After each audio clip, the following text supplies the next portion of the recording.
Hello, everybody. It is October 25th, 2025, here in the United States of America. And in today's video, I'm going to talk about the current relationship between the government of Israel and the government of the United States of America.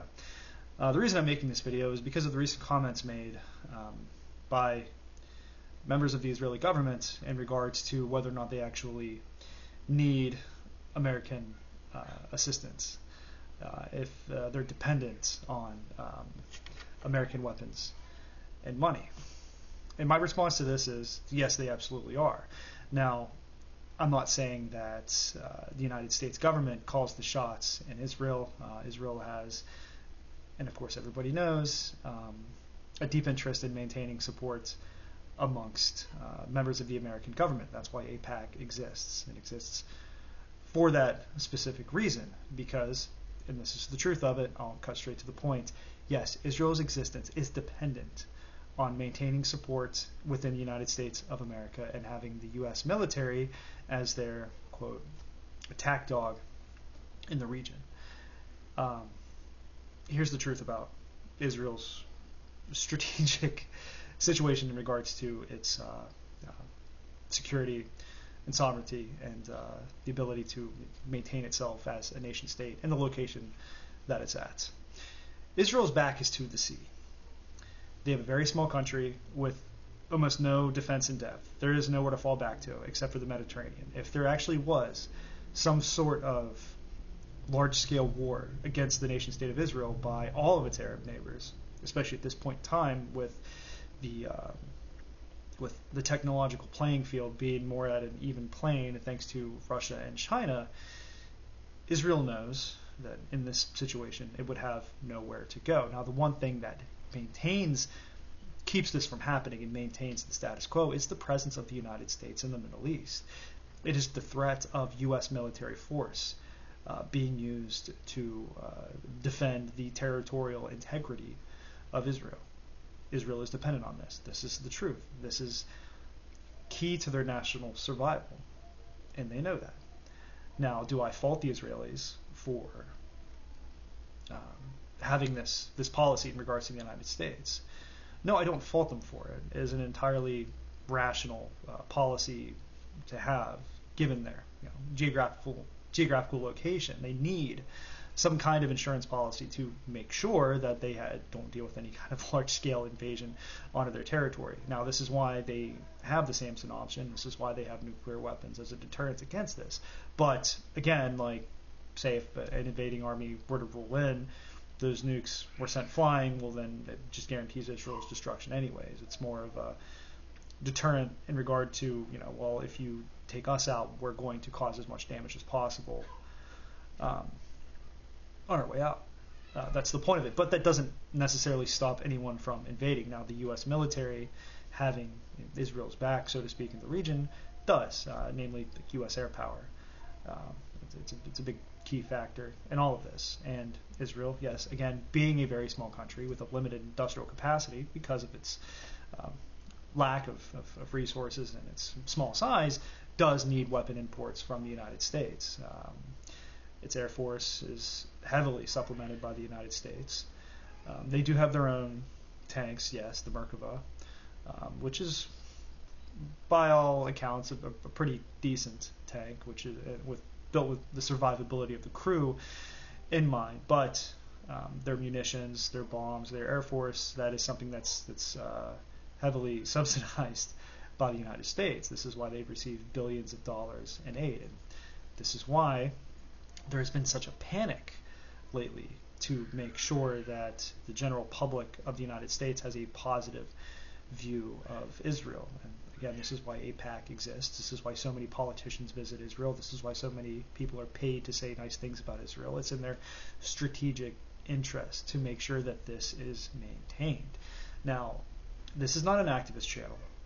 I am not on here as somebody who is either pro-Palestine or pro-Israel. My thoughts on the matter, I think, are irrelevant to this video. I'm simply talking about the strategic situation that Israel finds itself and why it behaves the way that it does. Now, also, this is interesting.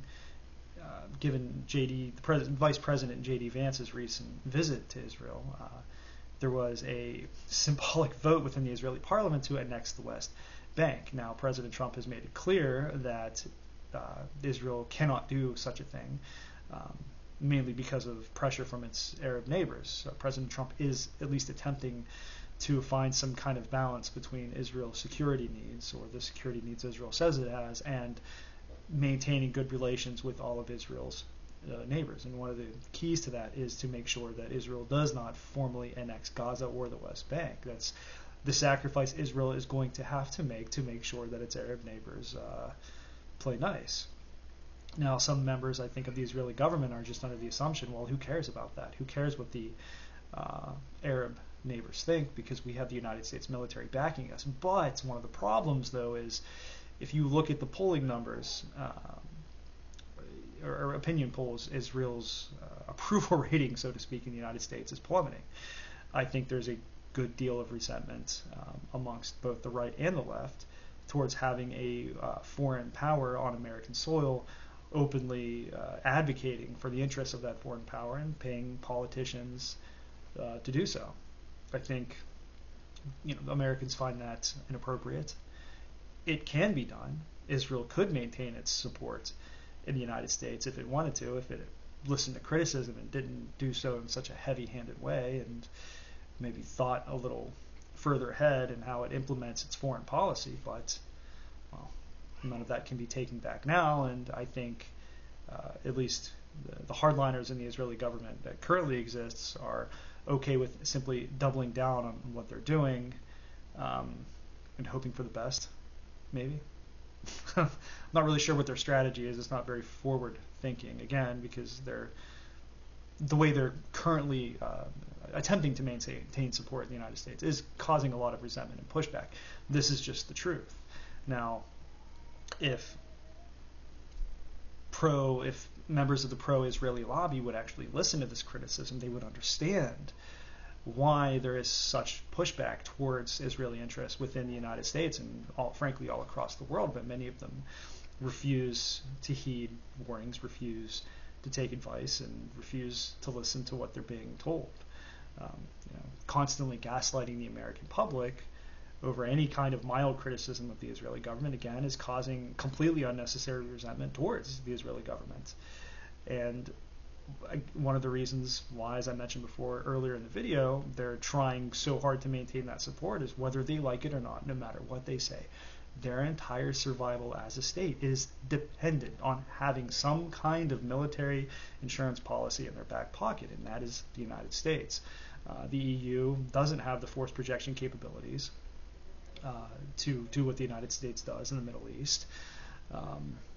The Israeli approval ratings are, I believe, even lower in Europe, and many European governments are actually willing to side against Israel openly, despite their traditional warm relationship with the State of Israel.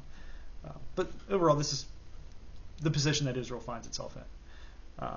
I think they're attempting to dispel that idea a bit with this talk of annexing Gaza and Benjamin Netanyahu saying that it doesn't matter what President Trump says in regards to this. But the truth is, yes, Israel needs the support of the United States of America to continue to exist. Now, people can make of that what they want. Again, I'm not on here really advocating for one side or the other. That's not why I do this. I have my opinions, and I do have my political positions. I'm not some milquetoast fence sitter on these things, but the point of this video is to talk about the strategic situation that Israel finds itself in and why it finds itself in that situation and why it's behaving the way that it is. Now, what will happen in the future in regards to crumbling Israeli support within the United States? Will they be able to maintain the level of support necessary to guarantee some kind of U.S. intervention in the region if they absolutely need it over the next few election cycles? It's hard to say, because I think President Trump has done the bare minimum so far to make Israel comfortable enough with its security needs being supported, but not doing so much as to alienate his own base. Now, he really, really walked the line, I would say, with this intervention against Iran, but it looks like, again, the bare minimum was done just to stop the war. There seemed to be some kind of backdoor agreement with the Iranians that once America launched its largely symbolic strikes against Iran's nuclear program, that Iran would retaliate against a mostly empty U.S. base in Qatar, and then we would call it a day, and that's exactly what we did. So it's pretty interesting to see the situation as it is now, where the current American government is attempting to placate or attempting to address American public opinion in regards to its foreign policy when dealing with allies, and giving Israel just enough support to keep their government happy. But there's definitely a lot of friction between Benjamin Netanyahu's government and President Trump's government over this. Benjamin Netanyahu's government wants intervention. The U.S. president at this point knows that direct foreign intervention in the Middle East would be catastrophic for his administration. So I believe that the American government will, at least under President Donald J. Trump, will still try to walk some kind of tightrope and maintain some sort of balancing act in this situation. And the Israeli government under President Benjamin Netanyahu will continue their trajectory in regards to their foreign policy, even if it is self-destructive and self-defeating. And also their policy within maintaining support of the United States, as I mentioned before, it seems to be self-defeating and actually causing them to hemorrhage support rather than maintain it or gain it. But anyways, that's all I wanted to talk about in this video today. Again, let me reiterate here, I am not on here as an advocate for either side. I'm not here as an activist in regards to this current political situation, geopolitical situation. I'm simply talking about the facts as I see them and why things are the way they are. And just to touch on that too, in case anyone noticed, I did delete the last video I posted about the No Kings protest. It seems that I didn't really make myself clear on what I was actually saying in that video and trying to articulate, because the comment section was completely filled with, I'm assuming, left-wing activists telling me that I need to stop watching Fox News. And one of the comments I thought was really funny, where it was, "Ha, you admit the Republicans want a king." Well, the entire point of the video was to say that yes, Americans are increasingly becoming more open to the idea of a Caesar-like figure to restore America to the way they feel that it should be. And I'm not saying that's simply a right-wing phenomenon. That's also on the left. The more destabilized a country becomes, especially if it's democratic, the more faith people lose in that democratic system, because at the end of the day, they just want order, safety, and security for their family. So as things get worse politically, people will gravitate more towards being in favor of having, again, like a Caesar-like or Augustus-like figure to come in and fix the country. That was the point I was making in the video, and that seemed to be absolutely lost on the people that found it in the algorithm. So I'll revisit the topic at some point soon and make it clear that that's actually what I'm saying. And if that point if they still have an issue with that, or if they still want to treat me as some kind of MAGA shill or like a Republican partisan or something like that, then fine, so be it. But I just wanted to make sure it was a little more clear before I said anything else about it. But anyways, if you enjoy this video, if you like this commentary, please subscribe. Drop me a like. That absolutely does help with the algorithm and whatnot. And I will be back Tuesday with another video. And also probably doing a live stream tomorrow too at some point during the day. So everyone out there, have a good one.